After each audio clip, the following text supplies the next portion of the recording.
What's up, YouTube? Yu-Gi-Oh! Tube here with another little mini episode of Misprints, a misprint guide here. And what does it involve?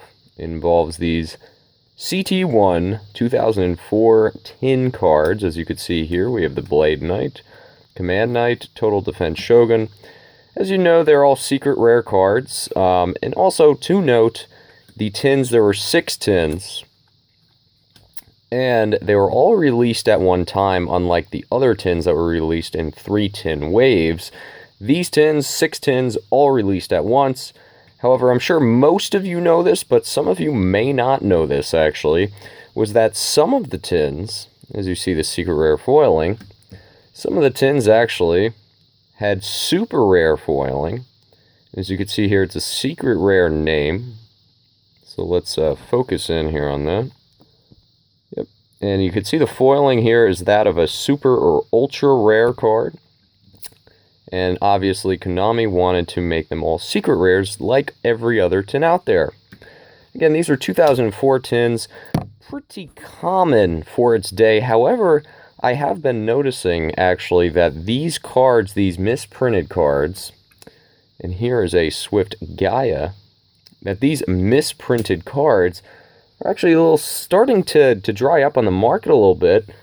They're actually getting a little harder to find. Back in the day, they were pretty commonplace, you know.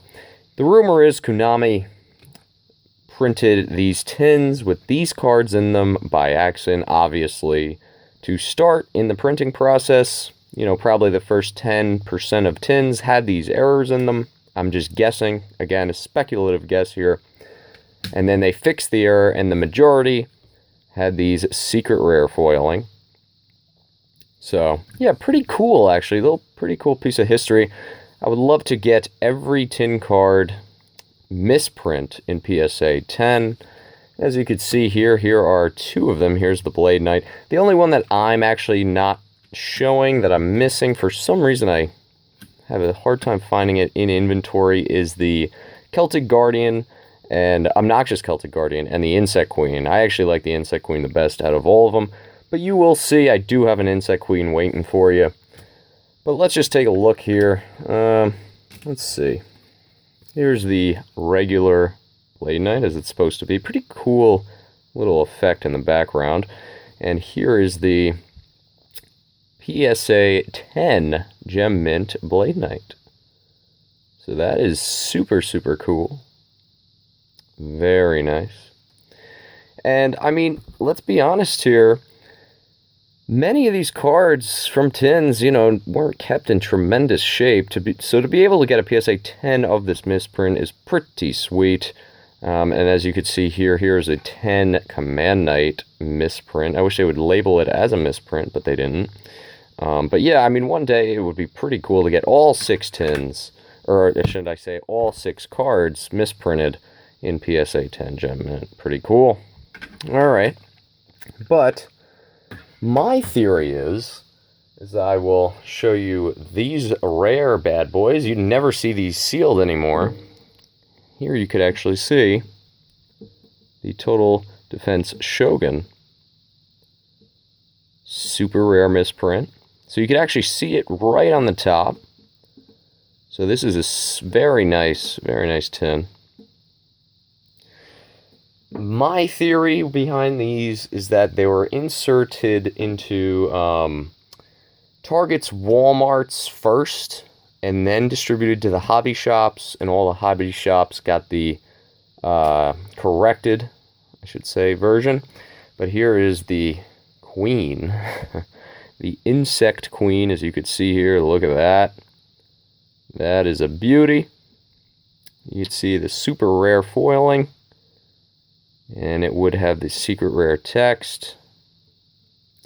But yeah, from my experience, I mean, these are tough to come by. These are actually getting harder, these tins, to find now, let alone the misprint ones. So definitely, I just wanted to show these. And many of you guys may not have actually realized that. And, you know, a lot of people kind of disregard these cards as, yeah, you know, they're cool, but they're not really worth anything. But guys, if you look online, actually getting harder and harder to come by. Yes, you could pick up the Command Knight. In my opinion, is the easiest one to find. followed by probably the Blade Knight. The Blade Knight here. That's probably the second easiest to find. And then we're going to probably go to Total Defense Shogun as the third. Probably also going to say Obnoxious Celtic Guardian would be kind of tied for a fourth. And the top two hardest ones to find, in my opinion, from searching for these for a while, the Insect Queen was probably the fifth hardest one to find, which actually I should actually say the second hardest to find based on the scale. So that's the second toughest one to find. And the absolute toughest one, in my opinion, is the Swift Gaia, especially in Mint. I mean, this card is played, unfortunately, so I don't know why. I'm sure Konami made the exact same amount of every card misprinted, but hey, you never know. And obviously, Swift Gaia has the nostalgic factor. Pretty cool artwork. But yeah, so does Insect Queen. You know, Weevil Underwood's favorite card. But yes, basically, all 6 of these cards were released into 18. Was it 18? Or was it 12? 1, 2, 3. It was either 18. I think it was 18 tin cases, which means there were 3 sets of each, 3 tins of each in each 18 tin case. I'm not 100% sure on that. It could be 12, actually, which would be 2 tins of each. But either way, they were allocated the same exact way, meaning if you had a misprint in one of them and it was a sealed case, you had a misprint in every single one of them. So definitely cool. You basically hit the jackpot on that. And yeah, that's about it, guys. I just wanted to show you the cool little piece of Yu-Gi-Oh history. Konami did make or Upper Deck at the time did make a little boo-boo on these. But yeah, they are getting tougher to find, and I think they're very underrated cards, to be quite honest with you. They're getting harder and harder by the day to find. So if you see one in a binder, trade binder, whatever it is, pick it up. I mean, these are very cool. 2004, and let alone Insect Queen's a cool one, Swift Gaia, Obnoxious Celtic Guardian, those 3 are super cool. So, alright guys, a little piece of educational history for you.